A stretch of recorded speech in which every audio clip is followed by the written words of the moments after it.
Now picture this, and keep in mind, this is hypothetical.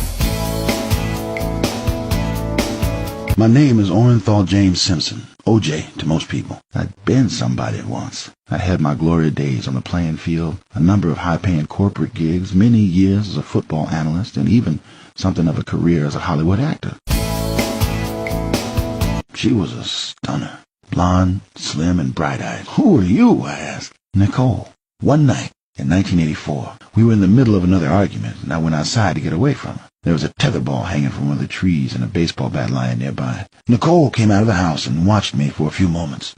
I still had the bat in my hand, and I remember flipping it into the air and accidentally hitting one of the rims. "You going to pay for that?" she snapped. "Yeah," I snapped back, and then took the bat and whacked the hood.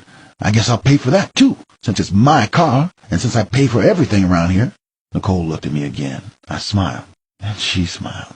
A few weeks later, we set a date for the marriage. Suddenly, I'm remembering what Nicole's mother told me on the very day that we first met. Don't let Nicole gain weight. She had that temper on her, as I said, and if something set her off, she tended to come at me fists and feet flying.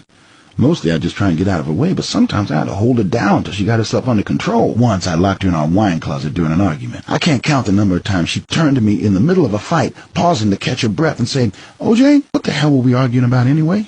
Did things get volatile from time to time? Yes. I only ever got truly physical with her once, and that was in 1989.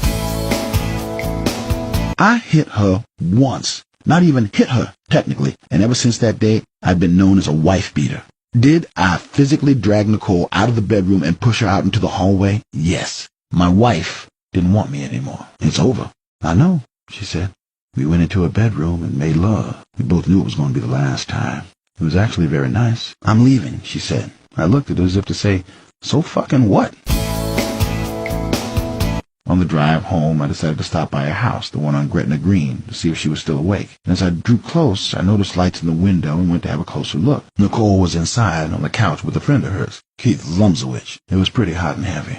I took a deep breath and turned to go, but paused to knock on the front door. Hard, just to let them know that they'd been seen. I hadn't been laid in months. Found myself thinking about a Raiders cheerleader I'd known some years back. I dug up her number and called. "Hey, it's me, OJ. I wanted to see how you were doing and to tell you that I'm a free man." She came over to the house a few days later, and we had dinner, and all I could think was, OJ is coming out tonight. I kicked off my shoes and began to strip. I took off my pants and shirt. I left my socks on, though, and that's all I'm going to say about that. "They want me to say I've been traumatized by the repeated batterings," Nicole said. "Repeated batterings?" I said. "What the hell is that supposed to mean?" "I know," Nicole said. "I can't believe it either. They're trying to convince me that I'm a victim of abuse." I'd been bothered by that one incident when I saw her through the window of her house, going at it on the couch with Keith Lumsowich. "You know, Nicole, this right here is why I've been avoiding you. You got a problem with this or a problem with that, and you put everything on me. Help me, OJ. Fix this for me, OJ." Nicole was always looking to make enemies, and she had finally turned me, the person she was closest to, into enemy number one. You don't get mood swings like that from eating Wheaties. I was sick and tired of her shit. The girl was an accident waiting to happen. For a moment, I thought back to the night I'd surprised her at the Gretna greenhouse, going at it on the couch with her friend, Keith Lumsowich. I remember thinking, that woman is going to be the death of me. I reached into the back seat for my blue wool cap and my gloves. I reached under the seat for my knife. It was a very nice knife, a limited edition, and the gate opened if you gave it a little push. I must have told her a million times, please get the goddamn gate fixed. It was obvious that Nicole was expecting company. I wondered who the fuck it was this time. Just as I was beginning to get seriously steamed, the back gate squeaked open. A guy came walking through like he owned the fucking place. "Who the fuck are you?" I said. I just came by to return a pair of glasses." "She's got candles burning inside. Probably a nice bottle of red wine breathing on the counter. You think I'm fucking stupid or something?" Suddenly the front door opened. Nicole came outside. She was wearing a slinky little cocktail dress, black, with probably not much on underneath. "OJ," Nicole hollered. "Leave him the fuck alone." "Fuck you," I said. Nicole came at me swinging. "Fuck you. No, fuck you. I gave you everything you could ask for, and you fucked it all up." Then something went horribly wrong. Then I remembered that Goldman guy coming through the back gate, and I remembered how our shouts had brought Nicole to the door. I looked down and saw her on the ground in front of me. Goldman was only a few feet away, slumped against the bars of the fence. Both he and Nicole were lying in giant pools of blood. Noticed the knife in my hand. The knife was covered in blood, as were my hand and wrist and half of my right forearm. Jesus Christ, OJ, what have you done?